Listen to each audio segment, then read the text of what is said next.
जय जगन्नाथ मो दिवाकर दास आपण प्रणाम करुच्ची। आज आलोचना करवा हनुमान जी को कौन एमती अर्पण कले आपणकर समस्त कामना पूर्ण कर दियंती हनुमंत महाराज।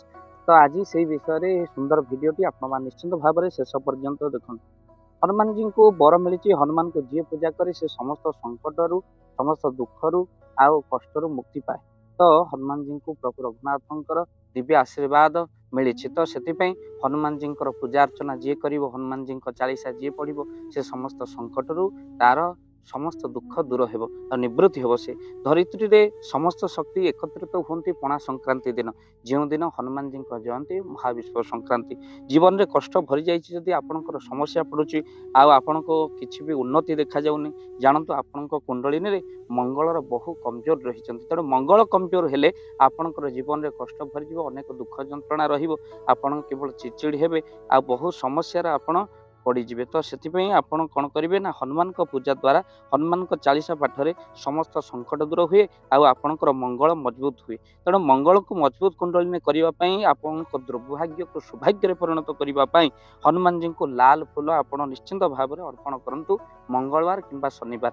आपण यही पणा संक्रांति दिन हनुमान जी को लाल फूल बा मंदार फूलर एक माल करी आपण कौन करूँ ना हनुमान जी 11 थल हनुमान जी चालीसा पाठ आपण करूँ हनुमान मंदिर। तेणु सका मंदार फूल 11टी हो कि गोलाप फूल 11टी हो नाली फूल तेणु आपण कौन करूँ माला कर दिंतु हनुमान जी मंदिर जा हनुमान जी ऊपर चढ़े आपण गोटा फल भोग करी महा प्रभु हनुमान जी पाखे आप 40 11 थर 108 थर आप पाठ करेंगे। निश्चिंत 11 थर पढ़ले यह बहुत लाभ।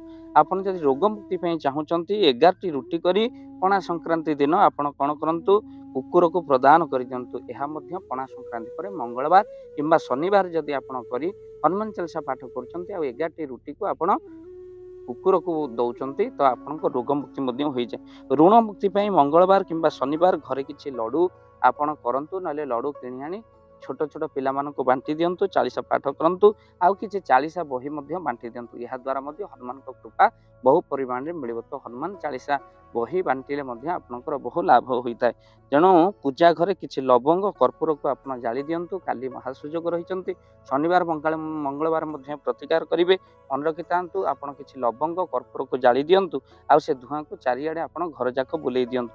तापर गंगा जल मिसाई आपन जो भस्म रहिबो कर्पूर आ लवंगर भस्म जली सारा गंगा जल मिसाई दुआर बंध उपर आपण दिंतु।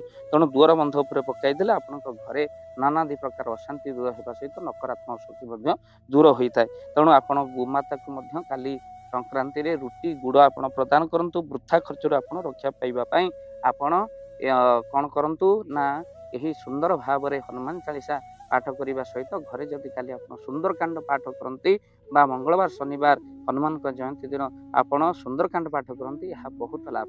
तो परवर्ती समय रे आपण घरे जदि सुंदरकांड सहित हनुमान चालीसा पाठ करने चाहती समस्त रोग दुख कष्ट दूर करने आपण बा अभाव पड़ी आपणकर निश्चिंत भाव में पूर्ण करने मनर अशांति बढ़ी जाइए घरे नकारात्मक शक्ति नुआ घर आपण कर समस्त बाधा निवृत्ति नवग्रह मान शांति निमंते आपण स्क्रीन रे चली नंबर रे कॉल करूँ आम्भे मैंने टीम सहित पहुँचू आप गृह हनुमान चालीसा पाठ करने। तो जोगाजोग करूँ स्क्रीन रे चलता नंबर रे आपण कॉल करेंगे। परवर्ती समय शनिवार मंगलवार आपण भी जेको समय हनुमान चालीसा पाठ करेंगे कहीं जो यह पड़े हनुमान चालीसा वही सिद्धि साक्षी गौरीशा तार सिद्धि निश्चिंत भाव में हम ए कौन सन्देह ना। तो आपण मैंने जदि यही पणा संक्रांति हनुमान जयंती दिन किसी असहाय लोक मान सहयोग करती हनुमान जी गुणगान करती प्रशंसा करते हनुमान को कृपा पाइबापी यही पणा संक्रांति दिन आपण किसी असहाय लोक को दरिद्र वृद्ध आउ वृद्धा मान निस्सहाय लोक मान कि अन्न जल वस्त्र प्रदान निश्चिंत भाव में करूँ। जदि आप दूरे रही कौन साधन ना आप पाखे पहुँची लोक देवाई स्क्रीन में चलता नंबर में कॉल करूँ आम देवु आपन को फोन पे नंबर आ जो नंबर में आपंकर सहायता राशि प्रदान करेंगे से गुंडुची मुसाफली दान आम पहुँचेबू रोगी मान पाखे असहाय लोक मान पाखे आप जानते गोटे आम्बुलांस किणा जो आपण सेवा रहा निहाती दरकार। तो निश्चिंत हनुमान जी प्रसन्नता आप निश्चिंत रही वीडियो को देखा मात्र निश्चिंत 11 जन को शेयर निश्चिंत करूँ कहीं एकादश रुद्रों किसी भल कथा आप आनंद शेयर करूँ पुण्यदायक हम लिंक को स्टाटस रखु वीडियो को देखा मात्र निश्चिंत हनुमान को कृपा पाइबापी ଆପଣ ନିଶ୍ଚିନ୍ତ ସେୟାର କରନ୍ତୁ। ହୁଏତ ଆପଣଙ୍କର ଗୋଟିଏ ସେୟାର କିଛି ଲୋକଙ୍କର ସମସ୍ୟା ମଧ୍ୟ ଦୂର କରିଦେଇପାରିବ। ତ ନିଶ୍ଚିନ୍ତ ସେୟାର କରିବେ। ଚ୍ୟାନେଲରେ ଯଦି ନୂଆ ଚ୍ୟାନେଲକୁ ଆପଣମାନେ ସବସ୍କ୍ରାଇବ୍ କରନ୍ତୁ, ଭିଡ଼ିଓକୁ ଲାଇକ୍ କରନ୍ତୁ। ଜୟ ଜଗନ୍ନାଥ, ଜୟ ପଞ୍ଚ